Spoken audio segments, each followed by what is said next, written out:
गुरुर्ब्रह्मा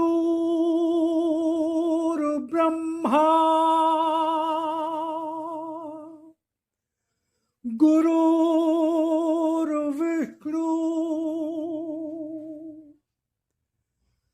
गुरुर्देवो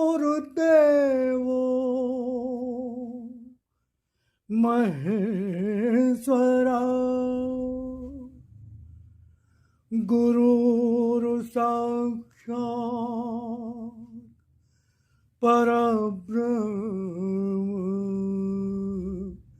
तस्मै श्री गुरुवे नमः।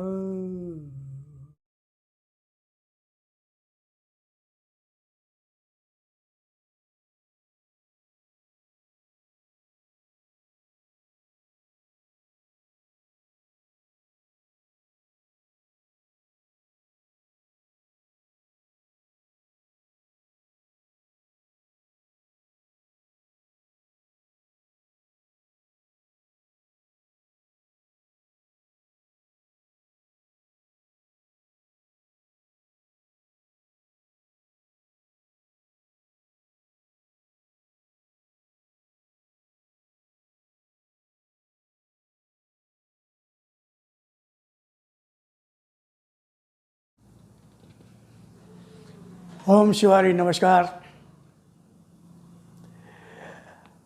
आपका स्वागत है।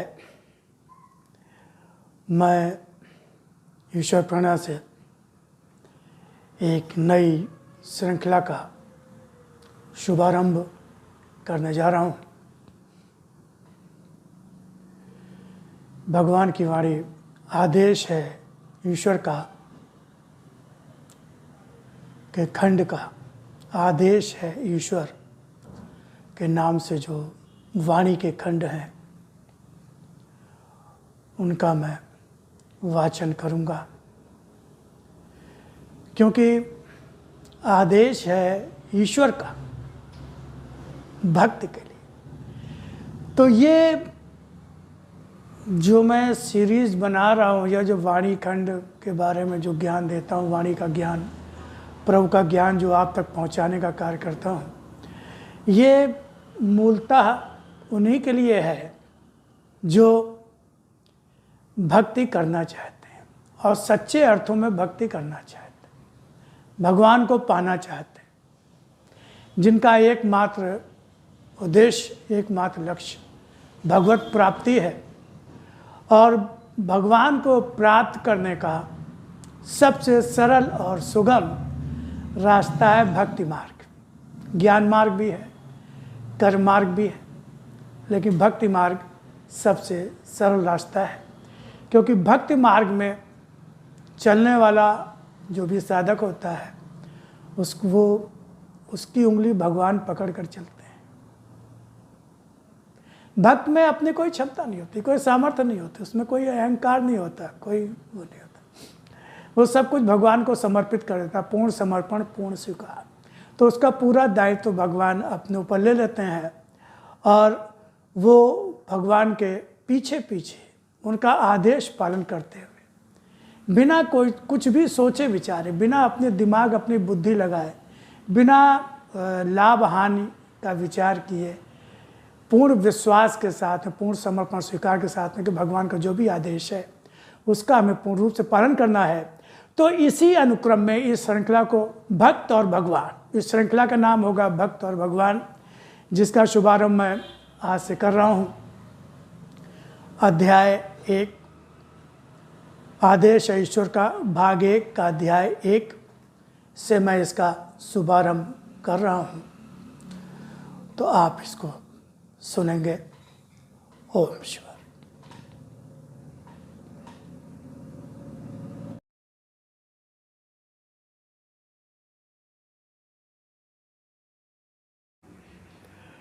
ओम शिवाय। भाग 1/2 आदेश है ईश्वर का, भाग 1 अध्याय 2 विश्वास के नाम पर पाखंड न करो। 2 जनवरी 1996। मनुष्य का जीवन जिन आधारों पर टिका हुआ है वह उस रूप में कभी स्वयं ही आधार को जब जान नहीं पाता तब निराधार सा ही जीवन भर भटकता रहता है। जीवन में जब भी कहीं निराधारता का आभास हो स्वयं ही देखना कि क्या कहीं पांव आधार पर से अलग ही तो बीच में नहीं लटका हुआ है। यह तभी होता है जब मनुष्य का मन, विश्वास, शक्ति और गति सभी एक साथ बंधे नहीं होते हैं। करता हुआ कुछ और है, सोचता हुआ कुछ और है और लक्ष्य कुछ और ही होता है जिस ओर उसकी दृष्टि टिकी होती है। यथार्थ यही होता है कि जिधर उसकी दृष्टि टिकी होती है वह उसी ओर जाने या अनजाने पांव बढ़ा देता है। उसका यह पांव बढ़ा देना भी कभी स्वयं उसे पता चलता भी है, कभी नहीं भी पता चलता है। या भी पता तब चलता है जब जीवन में सहसा ही लगता है कि उसे किसी संभालने वाले की आवश्यकता है। सत्य से कभी भी अनभिज्ञ होकर इतनी ऊंची उड़ान भरने की चेष्टा भी न करो कि जहाँ तक उड़ पाना मुश्किल ही नहीं, असंभव भी होता है। या तुम्हें संभव लग भी रहा हो, मगर यथार्थ यह समझ लेना कि वह वही होता है जैसा मैंने रचा होता है। वह तुम निर्धारित वर्तमान जन्म में कर रहे होते हो, मगर वही जिसे तुम पाने की चेष्टा में उड़ान भरने का प्रयत्न कर रहे हो वह तो पूर्व जन्म का ही एक अवसर था जो स्थिति रूप में संवार चुके हो। वह तो वही पाओगे जो पूर्व जन्म के अनुसार तुम्हारा प्राप्तव्य है। जो वर्तमान जन्म पाया वह भी तो तुम्हारे पूर्व जन्म के कर्मों का परिणाम था। तो जो पा रहे हो या पाने जा रहे हो वह तो मेरे द्वारा पूर्व निर्धारित है ही। आज तुम्हारी अपनी बुद्धि ही है। जो सोचते हो कि वही पाओगे वही पा जाओगे जो स्वयं चाहते हो या जिसके पाने के प्रयत्न में पागलों जैसी भाग दौड़ में लगे हुए हो। वर्तमान में तो आज जो कर रहे हो उसका अधिकांश भाग तो अगले जन्म में ही पाओगे। इसलिए शीघ्र ही बढ़ने वाला हर दिन हर पल से बना जीवन तो तुम्हारे द्वारा रचा ही जा चुका है। इसलिए या तो वही पाओगे जो मैं तुम्हें पहले ही दे चुका हूँ, जो तुम्हारे कर्मों की लेखनी से तुम्हारे भाग्य रूप में रचा जा चुका है। सत्य यही है, असत्य वह है जो रचने का प्रयत्न कर रहे हो। सत्य होता है मात्र जब मनुष्य सच्चाई के साथ मेरी इच्छा को ही अपनी इच्छा का आधार बनाकर जीवन को आगे बढ़ाता है, उसी ओर जिस ओर मेरी इच्छा उसे ले जाना चाहती है। भविष्य तुम्हारे लिए भोग न बन जाए, इसके लिए ही प्रयत्न करना है। यह भोग शब्द सुनकर चौंक रहे होगे और सोच रहे होगे कि यह भोग मैं वासनात्मक दृष्टि से तुम्हारे शरीर के विषय में बता रहा हूँ। मैं भोग कहता हूँ जब शरीर को जीना ही मुश्किल हो जाता है। जीवन को जब मनुष्य जीता नहीं है मात्र भोगता है। सत्य रूप में जब जीवन का प्रयोजन नहीं होता या फिर सत्य के लिए जब जीवन को जिया नहीं जाता तब जीवन मात्र भोग ही बन जाता है। आज भी यदि स्वयं तुम ही शरीर को शारीरिक सुखों के लिए और उस रूप में भोगों का एक स्थान बनाना चाहते हो तो यह भी भोग तुम्हारे भाग्य की देन ही होगा। जो समझोगे कि तुम्हें तो शरीर बहुत सा सुख देने के लिए मिला है और बहुत सारे साधन शरीर के सुख के लिए मिले हैं, तब तो जब मैंने ही इन्हें दिया है तब मैं ही चाहता हूँ कि खूब शारीरिक संतुष्टि के प्रयत्न करो और जीवन में जीवन को खूब सुख के रूप में भोगो। मगर यही भूल करते हो जब मुझे मेरे ही अर्थ में मेरे ही रूप में पहचान नहीं पाते हो। मैं जो हर समय साथ हूँ, मैं जो सभी कुछ हूँ, जो सुख दुख जय पराजय लाभ हानि का कारण भी हूँ, मैं ही जब सुख ऐश्वर्य वैभव और संपन्नता भी हूँ, फिर भी तुम्हें तुम्हारी अपनी भावनाएं मुझे पहचानने नहीं दे रही और भाग रहे हो चारों ओर। तो भाग कर भी कहाँ पाओगे? क्या मुझसे दूर भाग कर पाओगे? जो मुझसे दूर होता है इसलिए कि उसे मेरे साथ किसी बंधन में बंद करना जीना पड़े अथवा वह स्वयं अपनी इच्छा अनुसार मुक्त होकर जी सके, तो सच यह है कि मैं ही उसे इस तरह छोड़ देता हूँ कि वह उड़ना चाहता है तो उड़ नहीं पाता। भोगों के साधनों पर जिन पर उसका गहरा विश्वास होता है, भोगना चाहता है तो भोग नहीं पाता, ना वह खा पाता है, ना वह चैन से सो पाता है। ऐसा जीवन सारे अंगों के होते हुए भी अपंगता का ही तो होता है। शीघ्र ही मुझे मेरी शक्ति के उस अत्यंत शक्तिशाली रूप में भी देखो जो कार्य करने में आया था, और वह रूप जो कुछ समय पहले से स्पष्ट होना आरंभ हो चुका था, वह रूप अब उसी रूप में अनेकों रूपों में प्रकट होकर इतनी शक्ति और वेग लेकर आ रहा है जिसे शीघ्र ही चारों ओर प्रबल वेग से फैलते देखोगे। देखो वह रोग जो अभी तक जाना नहीं था, मगर वह रोग कितने शरीरों में समाकर कितने जीवन ग्रसने जा रहा है। जो मनुष्य स्वयं पर अति से अधिक विश्वास लेकर जीवन में भाग दौड़ कर रहा था, इसलिए कि इस भाग दौड़ के बाद वह आकाश भी छू सकता है और आकाश से चांद सितारे भी तोड़ कर ला सकता है। वे चांद सितारे तो क्या, हाथों से हाथ में बंधे बहुतों के संचय भी गिराने जा रहा है मनुष्य। समय स्वयं समाप्ति पर है। उस समय सोचते हो कि तुम्हें कुछ मिलने जा रहा है। समय में अब तुम्हारे भविष्य के रूप में कहीं तुम्हारे जीवन के सुख नहीं है। समय प्रलय का है और मनुष्य अपने बचने के स्थान की ओर न जाकर यदि खुले आकाश के नीचे अपना मकान बनाना आरंभ करे, तब होने वाली आकाश से शीत लहरी और हिमपात व अखंड सा वेग लेकर बरसती हुई वर्षा से क्या बच पाएगा। संसार में सृष्टि में मेरे ही नियम तो चलते हैं, यहाँ तुम्हारा नियम क्या तुम्हें बचा सकेगा। प्रलयकारी वर्षा असंख्यों को निगलने के लिए उनके जीवन के अत्यंत ही निकट आ चुकी है। जो अपना भविष्य अपने ही हाथों में लेकर अपने लिए ही जी रहे हैं या फिर अपने लिए ही कर्म कर रहे हैं, इस वर्षा का रूप भी अनोखा ही तो होगा।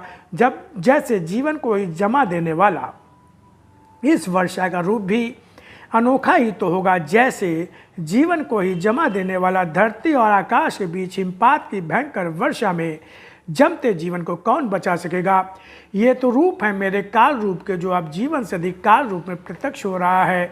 रोगों की परिधि विदेशों में ही नहीं, देशों के रूप में सभी देशों में स्थान बनाती हुई भारतवर्ष में भी भयंकर बीमारियों के रूप में फैलने जा रही है। जीवन के अनेकों अध्यायों के बीच से निकलता हुआ एक ऐसा अध्याय भी यह होगा जो उनके जीवन में अत्यंत महत्वपूर्ण भी होगा।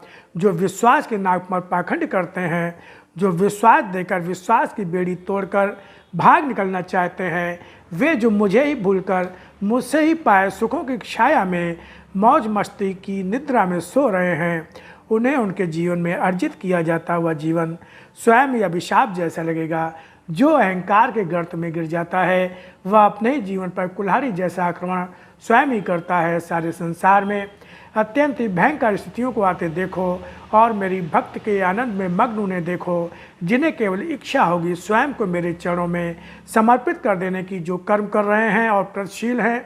भक्ति भावना लेकर मेरे लिए कर्म करने को सत्य की छाया में बैठे बढ़ते पनपते जीवन भी देखो कि किस तरह जो मुझ पर अपना विश्वास इस तरह बचा कर रखता ही नहीं और भी अधिक दृढ़ करने की चेष्टा करता है, उस जीवन पर तो मेरी कृपा शीतल वर्षा जैसी बरसती है और सारे तापों को हरकर अभूतपूर्व सुख शांति और हर इच्छा की प्राप्ति देती है। ऐसे लोग अधिक नहीं होते, मगर जो आज हैं वे मेरे अत्यधिक ही निकट हैं। वे उसी विश्वास की गति से किस तरह बढ़ रहे हैं, यह तो उन्हें उनके लक्ष्य की ओर पहुंच जाने पर ही पहचानो। अभिनव का जीवन तो समय के लिए एक ऐसा वरदान है, जो भी उसे उस रूप में पा जाएगा उसे उसके जीवन में कहीं कुछ अपूर्णता का आभास भी नहीं होगा। मगर यह भी सत्य है कि यह भी हर किसी को प्राप्त कर पाना संभव भी नहीं होगा। मैं तो स्वयं ही हर क्षण हर स्थान पर होते हुए भी वहाँ रहता हूँ जहाँ मेरा अंश विशिष्ट रूप में ही नहीं वहीं कहीं है, जहाँ मेरा अंश विशिष्ट रूप में ही वहीं कहीं है। मैं तो स्वयं ही हर क्षण हर स्थान पर होते हुए भी वहाँ रहता हूँ जहाँ मेरा अंश विशिष्ट रूप में ही वहीं कहीं है होता है। मात्र उसके पास पहुंच जाना अथवा उसका रूप देख लेने मात्र से ना तो भक्ति होगी ना ही वरदान मिलेगा, क्योंकि लोक को मैंने बढ़ाने की बात कही ही नहीं है। यह तो भाग्यशाली का भाग्य ही होगा जो उससे भी पा जाएगा, क्योंकि मैं तो स्वयं ही शीतल छाया जैसा साथ हूँ। उसकी अभूतपूर्व है जो दिव्य शक्ति, जो असाधारण रूप से उस दिव्य शक्ति का प्रस्फुरण भी होने जा रहा है। देखो और देखो कि क्या सत्य है, क्या जो मैंने बताया है वह जो तुम्हारी बुद्धि अभी भी अपने अनुसार सोचकर इस वाणी का कुछ और ही अर्थ ले रही है। अपनों से अतिशय प्रेम करने वाला भी तो उसी का अतिशय प्रेम बनेगा जो स्वयं ही उससे अतिशय प्रेम करता होगा। अपनों से अतिशय प्रेम करने वाला भी तो उसी का अतिशय प्रेम बनेगा जो स्वयं ही उससे अतिशय प्रेम करता होगा, स्वार्थ के लिए नहीं मात्र उससे उसके ही लिए। वह बालक जैसा होते हुए भी दृष्टि बुद्धि और विचार में अत्यंत ही चमत्कारी रूप वाला है। उसके उन रूपों पर मनुष्य की दृष्टि नहीं जाती है, क्योंकि बालक तो बालक ही दिखाई देता है, मगर बालक रूप में भी उसकी दृष्टि तुम्हारे मन की भावनाओं की पहचान से अलग नहीं है। वह वही है कि जिस रूप में उसे जानोगे, जिस रूप में उसे पहचानोगे, जिस रूप में भी जो उसके प्रति भावना रखोगे, वह तुम्हें उसी रूप में पहचानेगा भी और प्रेम रूप में प्राप्त भी होगा। तो इस भाग में आपने अभिनव जी के बारे में सुना होगा। अभिनव जी, भगवान ने इनको अपनी दिव्य शक्ति बताया है और इनका आशीर्वाद को बहुत महत्वपूर्ण बताया है। ये भगवान की दिव्य शक्ति के रूप में है अभिनव जी महाराज, योगीराज अभिनव जी। तो ये भाग 2। अब आगे का अंश आपको 1/3 अर्थात 1/3 में आगे का अंश आपको सुनने को मिलेगा। ओम शिवाय।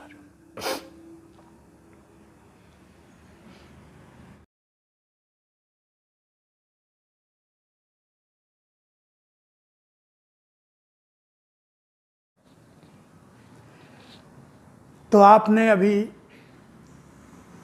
इस अंश को, वाणी के अंश को आपने सुना। इसके आगे का भाग आपको नेक्स्ट वीडियो में मिलेगा। तो आशा करता हूँ आप बहुत ध्यान से सुन रहे होंगे। तो आगे के भाग में आपका स्वागत है।